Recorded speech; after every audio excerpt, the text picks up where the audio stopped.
Já estamos aqui no terceiro bloco e queremos falar agora a respeito de quem deve servir a ceia. Eu já falei no início que em algumas situações, por exemplo, na nossa igreja, né, muitas vezes no trabalho lá na congregação que é distante, que é afastada, por exemplo, a nossa igreja cuidou da Igreja Batista em João Alfredo, que é muito longe, né, daqui da região metropolitana, da Igreja Batista de Botafogo, lá em Itapsuma, e agora da Congregação Batista em Mangabeira, que é onde nós estamos, né? E por ser localidades distantes, os missionários que eram enviados, ou seminaristas que eram enviados na época, e ainda não tinham sido consagrados a pastores, eles recebiam essa autorização da igreja, né, para realizarem ceia e batismo. O casamento não, o casamento é diferente. Até porque, quando você vai realizar um casamento religioso, civil, né, o civil religioso, o juiz libera a documentação, libera o alvará, a guia, né, a autorização para o pastor. Então são os dois que são autorizados a fazer o casamento, o juiz e o pastor. Por isso os missionários, os seminaristas, os evangelistas que eram enviados para os trabalhos e não eram consagrados, eles faziam a ceia e o batismo, né? A ministração dos sacramentos, ceia e batismo, fica a cargo, lógico, daquele ministro, né, do líder da igreja. Abrindo essa exceção, eu estou falando dessa exceção na minha convenção, na minha igreja, não sei a sua se trata também dessa forma. Em outras igrejas não, o pastor vai uma vez por mês até a congregação realizar a ceia. E quando apresenta-se candidatos ao batismo, o pastor também se desloca até essas congregações para realizar o batismo, né? Mas com relação ao auxílio, né, na distribuição, você sempre vai ter algumas pessoas para lhe auxiliar. O pastor, ele pode até fazer isso, eu já vi. O pastor pode realizar a ceia e simplesmente pedir aos irmãos que venham até a mesa do Senhor e ali eles peguem o pão e eles peguem o cálice com o suco, né, de uva, voltem para os seus lugares e aguardem até as orientações, enquanto o coral está louvando, enquanto algum irmão está louvando. Mas ele também pode usar o grupo, o corpo diaconal da igreja, o corpo de presbíteros ou de auxiliares para a distribuição dos elementos da ceia. E até se na hora não tiver um diácono, um presbítero, ele também pode se utilizar de um membro da igreja, de um irmão membro da igreja que possa fazer esse trabalho sem nenhum problema. No geral, presbíteros e diáconos se ocupam dessa tarefa, né, auxiliando na administração. E na falta deles, o ministro da igreja, o pastor, ele poderá solicitar que outros façam isso. Infelizmente, em algumas igrejas não se aceita isso, né? Só se aceita se quem faça a distribuição sejam pessoas oficiais da igreja, né? Mas é o que eu digo, cada igreja vai tratar de uma forma diferente. O importante é que você tenha o conhecimento de que pode ser com os presbíteros e os diáconos ou não. Quem pode participar da ceia?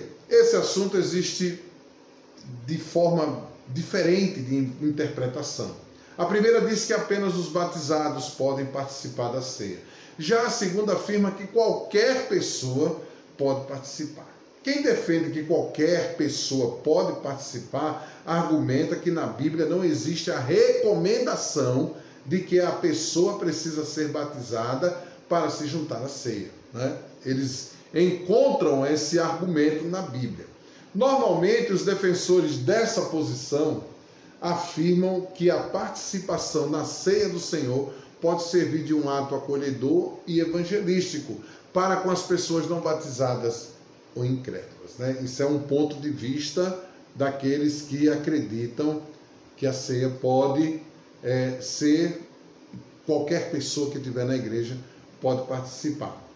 Em outras palavras, uma pessoa não batizada estaria tomando indignamente a Santa Ceia do Senhor, simplesmente porque ela não conheceu os seus significados. É verdade que na Bíblia, que não existe na Bíblia frase ou uma frase assim: só participará da ceia do Senhor quem for batizado. Não existe. Porém, preste atenção nisso aqui. Porém, a forma implícita, a Bíblia não deixa dúvida de que a participação na Santa Ceia do Senhor reserva-se aos cristãos batizados e aptos a participar dela. Isto é, aqueles que compreendem o seu significado. Sabe por quê, gente? Porque no Novo Testamento registra de forma clara uma sequência de acontecimentos relacionados à pregação do Evangelho. Em primeiro lugar, a pessoa precisa crer em Jesus, certo? Em primeiro lugar, e ser batizada.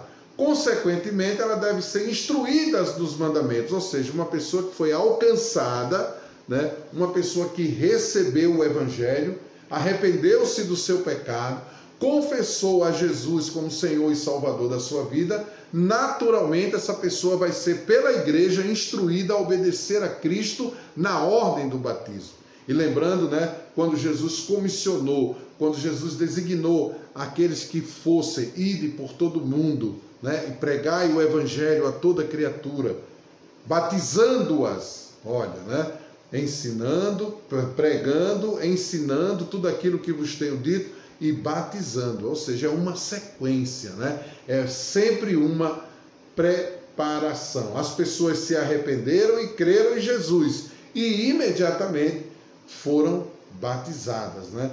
Aí sim nós temos um trabalho desenvolvido de uma forma satisfatória na vida deste membro da igreja. Outro ponto para a gente observar aqui na questão da ceia é com qual frequência a ceia deve ser servida. Tradicionalmente, a ceia do Senhor é servida uma vez por mês, né, nas igrejas tradicionais. Mas já existem igrejas por aí que praticam a ceia, né, que fazem a distribuição da ceia, servem a ceia uma vez por semana, ou seja, quatro vezes, 5 vezes durante o mês, né? A Bíblia não traz uma regulamentação, né, a respeito disso.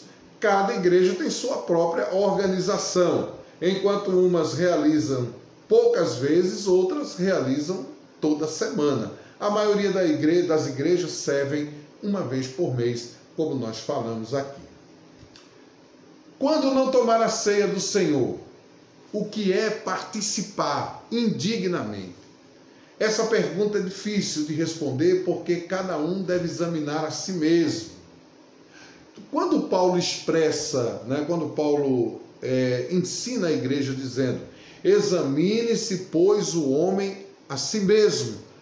A continuidade desse texto diz: e coma do pão, beba do cálice. Ou seja, o autoexame que você precisa fazer, o que a igreja, os membros precisam fazer, é um autoexame do seu pecado, daquilo que você tem praticado, daquilo que você tem feito, né, que não agrada a Deus. Examine-se e diante do Senhor peça perdão.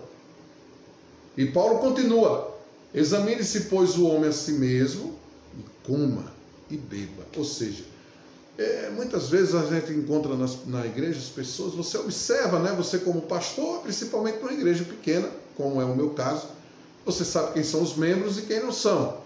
E quando na distribuição alguém não quis pegar os elementos da ceia, e depois você vai tentar se aproximar dessa pessoa e tentar descobrir o que foi. E as pessoas: pastor, porque eu não estou bem, porque essa semana eu fiz isso, porque esse mês eu fiz aquilo, falei isso, falei aquilo. Ou seja, então não discerniu o corpo de Cristo, não discerniu o ensinamento. Examinai, coma e beba. Ou seja, examinar é pedir perdão, é realmente identificar aquilo que não é bom para ser corrigido, mas não deixar de participar da ceia. Voltamos já. Hoje vai ser 4 vídeos, tá bom?